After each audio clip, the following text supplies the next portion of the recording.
Rally date যেটা রয়েছে সেটা হচ্ছে 10 থেকে 16 এপ্রিল এবং তোমাদের এর জন্য যে অ্যাডমিট কার্ড প্রোভাইড করা হবে সেটা কিন্তু তোমাদের ওয়েবসাইটে তোমরা 6 তারিখে পেয়ে যাবে। এবং তোমাদের যে রেজাল্ট দেখো 10 থেকে 16 তারিখ তোমাদের টেস্ট কমপ্লিট হওয়ার পরেই কিন্তু 19 তারিখে তোমাদের রেজাল্ট পাবলিশ করে দেওয়া হবে এবং যারা তোমরা সিলেক্ট হবে তাদের কিন্তু এপ্রিল মাসেরই লাস্ট উইকে কিন্তু জয়েন হয়ে যাবে। Hello friends, welcome to force education 2.0। তো ফ্রেন্ডস, তোমাদের আরও একটি আর্মি পোর্টারের নিয়োগ বিজ্ঞপ্তি কিন্তু প্রকাশ হয়ে গেল।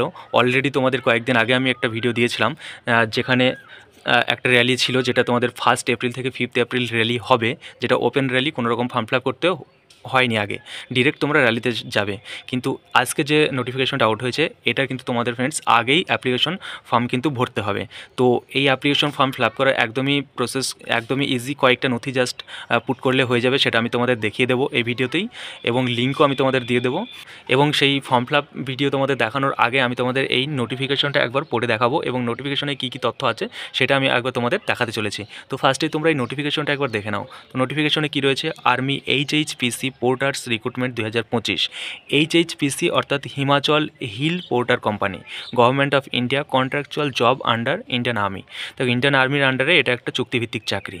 তো এইখানে তোমরা কি দেখতে পাবে এই নোটিফিকেশনে, মানে কি কি জিনিস আছে, কি কি তথ্য আছে সেটাই জাস্ট শর্ট আকারে এখানে লেখা আছে। তো এটার আমি তোমাদের পড়ে দেখালাম না, তোমাদের নোটিফিকেশনটা আমি পুরোটা দেখাচ্ছি। দেখো, ফর্ম মোড অর্থাৎ তোমাদের কীভাবে তোমরা ফর্ম ফিল আপ করবে। তোমাদেরকে অনলাইনে কিন্তু ফর্ম ফিল আপ করতে হবে। জব লোকেশন দেওয়া আছে হিমাচল প্রদেশ, তোমরা চাকরিটা পেয়ে গেলে তোমাদের হিমাচল প্রদেশে কিন্তু ডিউটি হবে। তারপর দেখো মান্থলি পে তোমাদের 30,240 টাকা। জব বেসিস হচ্ছে কি কন্ট্রাকচুয়াল, অর্থাৎ তোমাদের এটা চুক্তিভিত্তিক চাকরি। তো তারপরে দেখে নাও, তোমাদের 3টে মাত্র এখানে পোস্ট লেখা আছে, সাফাইওয়ালা পোর্টার এবং মেটস রিক্রুটমেন্ট। তো এই 3টেই মাত্র পোস্ট নয়, কিন্তু তোমাদের প্রায় 8 থেকে 10খানা পোস্ট আছে। তোমরা যখন অ্যাপ্লিকেশন ফর্ম যখন ভরবে তখন কিন্তু তোমরা ওখানে পাবে। তারপর দেখে নাও তোমাদের ইম্পর্টেন্ট ডেটস কী আছে। তোমাদের নোটিফিকেশন আউট, তো তোমাদের নোটিফিকেশন আউট হয়েছে অলরেডি 16ই মার্চে তোমাদের নোটিফিকেশন আউট হয়ে গেছে এবং স্টার্টিং ডেট হচ্ছে তোমাদের 16ই মার্চে তোমাদের ফর্ম ফিল আপ শুরু হয়ে গেছে এবং লাস্ট ডেট রয়েছে 25 মার্চ 2025 রাত্রি 12টা পর্যন্ত। তো দেখো, রাত্রি 12টার আগে অর্থাৎ 11:59 PM এর মধ্যেই কিন্তু তোমাদের ফর্ম ফিল আপ করে নিতে হবে 25 তারিখ। অর্থাৎ তোমাদের হাতে কিন্তু আর মাত্র 4টে দিন কিন্তু সময় আছে।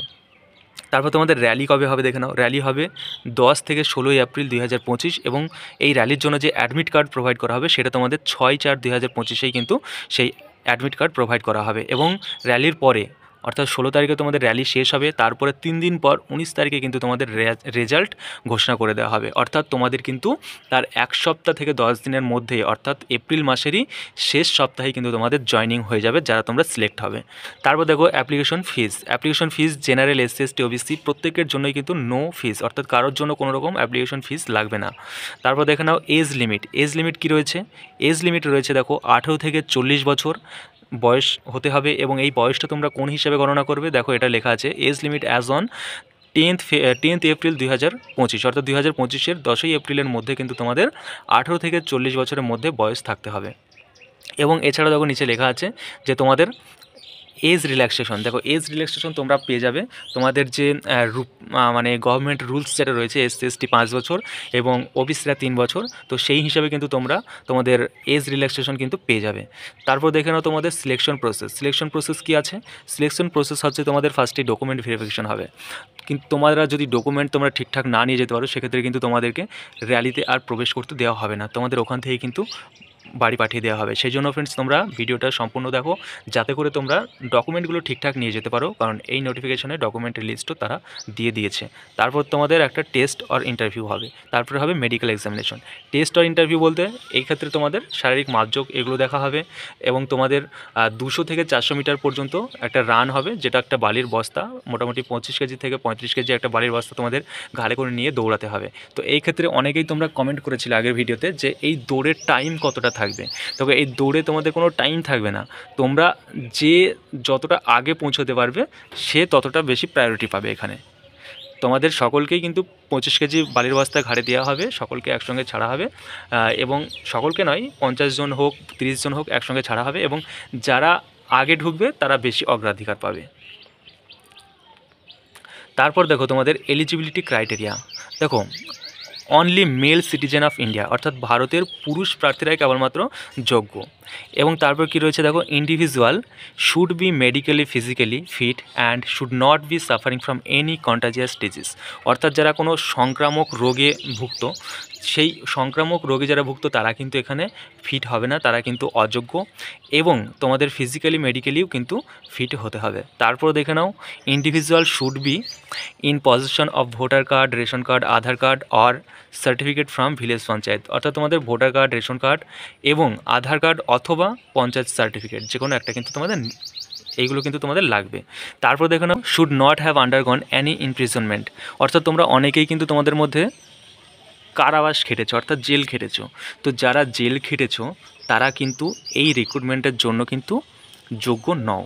তবে হ্যাঁ, অনেকেই থাকে কি, কিছু কিছু এফআইআর কারো সম্পর্কে হলে তাদের কিন্তু সঙ্গে সঙ্গে অ্যারেস্ট করা হয়, তার বিচার হওয়ার আগে তাদেরকে কিছুদিন জেলের মধ্যে থাকতে হয়। সেই ক্ষেত্রে বিচার হওয়ার পরে যদি সে নির্দোষ প্রমাণিত হয়, তাহলে সেই ক্ষেত্রে তারা যে জেলটা খাটলো সেটা কিন্তু এখানে কোনো রকম এফেক্ট পড়বে না। কিন্তু কারোর যদি আফটার মানে বিচার হওয়ার পরে, জাজমেন্ট হওয়ার পরে তারা যদি শাস্তি পেয়ে থাকে এবং তারা জেল খেটে থাকে, তারপর তারা এখন ছাড়া পেয়েছে, তারা কিন্তু এখন আর এই র্যালিতে অংশগ্রহণ করতে পারবে না। তারপর দেখে নাও post vacancy, post wise vacancy, কোন কোন পোস্টে কত কী ভ্যাকান্সি আছে। দেখো তোমাদের পোর্টারে সব থেকে বেশি ভ্যাকান্সি আছে 520, সাফাইওয়ালাতে আছে 25 এবং ট্রেডসম্যান মেটস এবং অন্যান্য যে ভ্যাকান্সিগুলো রয়েছে আরও 7 থেকে 8খানা, সেগুলো সব মিলিয়ে রয়েছে 55টি। অর্থাৎ তোমরা চাইলে সাফাইওয়ালা অথবা পোর্টারের জন্য তোমরা সিলেক্ট করতে পারো। তারপর দেখো তোমাদের কী কী ডকুমেন্ট চেক হবে। তো এইটা হচ্ছে খুবই ইম্পর্ট্যান্ট, কী কী ডকুমেন্ট তোমাদের চেক হবে এটা তোমরা একবার দেখে নাও, আর পারলে এটা একটি স্ক্রিনশট নিয়ে নাও যাতে করে তোমাদের যেন কোনো রকমের ভুল না হয়ে থাকে। তো ফার্স্ট দেখো, Aadhaar card in original along with 3 photocopies duly attested, অর্থাৎ তোমাদের আধার কার্ড নিয়ে যেতে হবে, যেটা অরিজিনাল নিয়ে যেতে হবে, সঙ্গে 3 কপি কিন্তু ফটোকপি অর্থাৎ জেরক্স নিয়ে যেতে হবে, যেটা তোমাদের সেলফ অ্যাটেস্টেড থাকবে।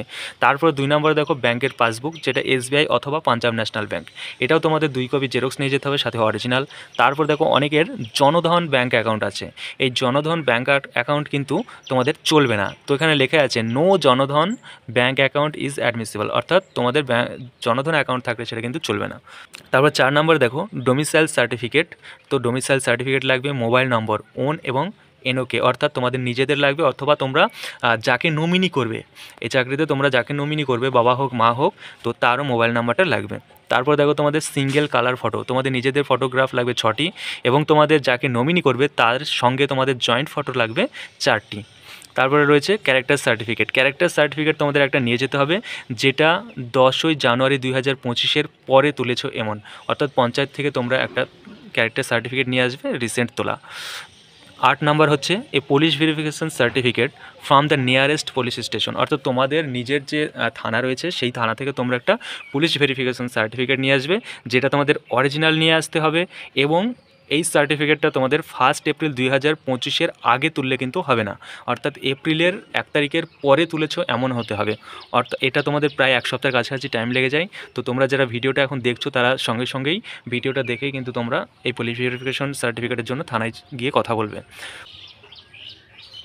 তারপর বন্ধুরা, এটা হচ্ছে তোমাদের অ্যাপ্লিকেশন ফর্ম ভরার জন্য যে মানে প্রসেস, সেই প্রসেস এখানে লেখা আছে, এটা দেখার কোনো দরকার নেই। তো তোমরা দেখো তোমাদের র্যালি লোকেশন, অর্থাৎ কোন লোকেশনে তোমাদের র্যালি হবে। র্যালি হবে তোমাদের আভারিপট্টি, রামপুর, বাসার, ডিস্ট্রিক্ট হচ্ছে কুল্লু, হিমাচল প্রদেশ। তো এই অ্যাড্রেসে তোমাদেরকে কিন্তু যেতে হবে এই র্যালির জন্য। অবশ্যই এর ডিটেলস লোকেশন তোমাদের অ্যাডমিট কার্ডে কিন্তু দেওয়া থাকবে।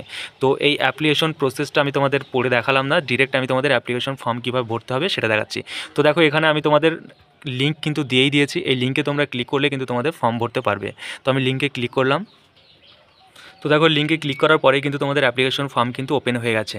তো তোমাদের অ্যাপ্লিকেশন যে অনলাইন রেজিস্ট্রেশন ফর্ম সেটা চলে এসেছে। এবার তোমরা এখানে কী কী লিখে ফিল আপ করবে, মানে এই ফর্মটা ভরবে সেটা আমি তোমাদের দেখিয়ে দিচ্ছি। তো প্রথমে দেখো আধার নম্বর, তো তোমাদের প্রথম যে বক্স আছে এখানে আধার নম্বর দিতে হবে, নেম এখানে নেম দিতে হবে, ফাদার্স নেম এখানে ফাদার নেম দিতে হবে, ডেট অফ বার্থ এখানে তোমাদের ডেট অফ বার্থটা সিলেক্ট করবে এবং জেন্ডার এখানে মেল দেওয়া আছে, অর্থাৎ তোমাদের এখানে শুধুমাত্র মেলরাই কিন্তু অ্যাপ্লিকেবল, অর্থাৎ তোমাদের মেলটাই সিলেক্ট করতে হবে, ফিমেল এখানে আছে এটা কিন্তু চলবে না, এটা কাটা। তারপর তোমাদের অ্যাড্রেস রয়েছে, দেখো অ্যাড্রেসে কী লিখবে, জাস্ট ভিলেজ এবং পোস্ট লিখবে, কারণ পরবর্তীতে দেখো তোমাদের ডিস্ট্রিক্ট দেওয়া আছে লিখতে হবে, স্টেট তোমাদের দেখো হিমাচল প্রদেশ স্টেট সিলেক্ট করা আছে। এক্ষেত্রে তোমরা যারা ওয়েস্ট বেঙ্গল থেকে বিলং করছো তারা ওয়েস্ট বেঙ্গল সিলেক্ট করবে, এবং যারা আসাম, মেঘালয় থেকে, ত্রিপুরা থেকে বিলং করছো তারা সেটাই সিলেক্ট করে দেবে। তারপর দেখো তোমাদের পিন নম্বর রয়েছে, তারপরে রয়েছে তোমাদের মোবাইল নম্বর, তারপরে ইমেল আইডি তোমাদের দিলেও চলবে, না দিলেও কোনো সমস্যা নেই। তারপরে রয়েছে তোমাদের ব্যাঙ্ক অ্যাকাউন্ট এখানে দেবে এবং সেটার কনফার্মেশন এখানে করবে, অর্থাৎ দুবার করে তোমাদের লিখতে হবে। আইএফএসসি কোড লিখবে। তারপরে রয়েছে ব্যাংকের অ্যাড্রেস, তোমাদের যে ব্যাংকের তোমরা বই করেছো, পাসবুক খুলেছো, সেখানে যে অ্যাড্রেস, সেই অ্যাড্রেস তোমাদের এখানে দিতে হবে। তারপর রয়েছে অ্যাপ্লাই ফর ট্রেড, অর্থাৎ তোমরা কোন ট্রেডের জন্য অ্যাপ্লাই করবে সেটা এখানে সিলেক্ট করতে হবে।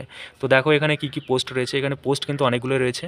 তো আমি চাইবো যে ট্রেডে জ্ঞান রয়েছে বেশি, তারা সেই ট্রেডে ফর্ম ফিল আপ করবে, কারণ তোমরা যদি তোমাদের জ্ঞান সেখানে ভালো করে দেখাতে পারো তাহলে কিন্তু তোমাদের চাকরিটা কনফার্মেশন হয়ে যাওয়ার অনেকটা বেশি চান্স রয়েছে। তো সবথেকে বেশি ভ্যাকান্সি কিন্তু রয়েছে তোমাদের এই পোর্টারে।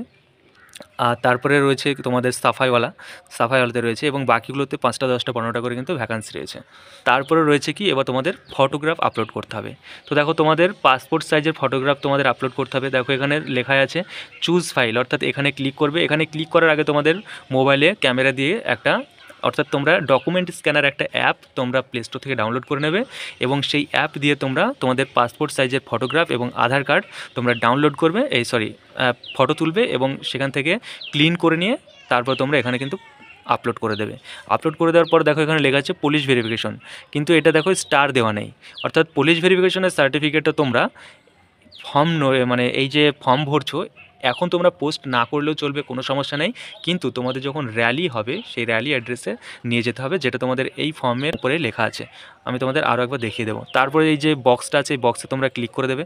বক্সে ক্লিক করলে দেখো এই সাবমিট বাটনটা চলে আসলো, এবং এই সাবমিট বাটনে তোমরা ক্লিক করে দিলে কিন্তু তোমাদের এই রেজিস্ট্রেশন ফর্ম কমপ্লিট হয়ে যাবে। তারপর তোমাদের একটা ফর্ম আসবে, সেই ফর্মটা তোমরা ডাউনলোড করে নেবে মোবাইল থেকে করলে, এবং কম্পিউটার থেকে করলে তোমরা সেটা প্রিন্ট করে নেবে। দেখো ফ্রেন্ডস, উপরে তোমাদের লেখা আছে uploading police verification is not mandatory, অর্থাৎ পুলিশ ভেরিফিকেশন সার্টিফিকেটটা তোমাদের আপলোড করাটা আবশ্যিক নয়, তবে রেজিস্ট্রেশনের সময় আপলোড করাটা আবশ্যিক নয়, তবে এটা তোমাদের দেখো physical copy of police verification not earlier then 1 February 2025 is mandatory during recruitment rally, অর্থাৎ রিক্রুটমেন্ট র্যালির সময় তোমাদের এই পুলিশ ভেরিফিকেশন সার্টিফিকেটটা নিয়ে যেতে হবে, যেটা তোমাদের 1 এপ্রিল 2025-এর আগে হলে চলবে না। ঠিক আছে, তো ফ্রেন্ডস এটাই ছিল ভিডিও, তোমাদের ফুল ডিটেলস কিন্তু আমি এখানে কমপ্লিট করে দিয়েছি। তো তোমরা চ্যানেলটিকে সাবস্ক্রাইব করে রাখো, এবং তোমরা কমেন্টে জানাও যে তোমাদের এই চাকরিটা যে 20% প্রায় ক্যান্ডিডেট তোমরা পার্মানেন্ট হয়ে যাও, তো সেটা তোমাদের কি কি জিনিসগুলো চেক করা হয়, কোন দিক থেকে তোমাদের পরীক্ষা করা হয়, তো এই ব্যাপারে তোমরা ভিডিও চাইলে তো তোমরা কমেন্ট করো, আমি তোমাদের পরবর্তী ভিডিও নিয়ে আসবো। এছাড়া অন্যান্য বিভিন্ন চাকরির বিভিন্ন সঠিক জ্ঞান ইনফরমেশন তোমরা পেতে এই চ্যানেলটিকে সাবস্ক্রাইব করো।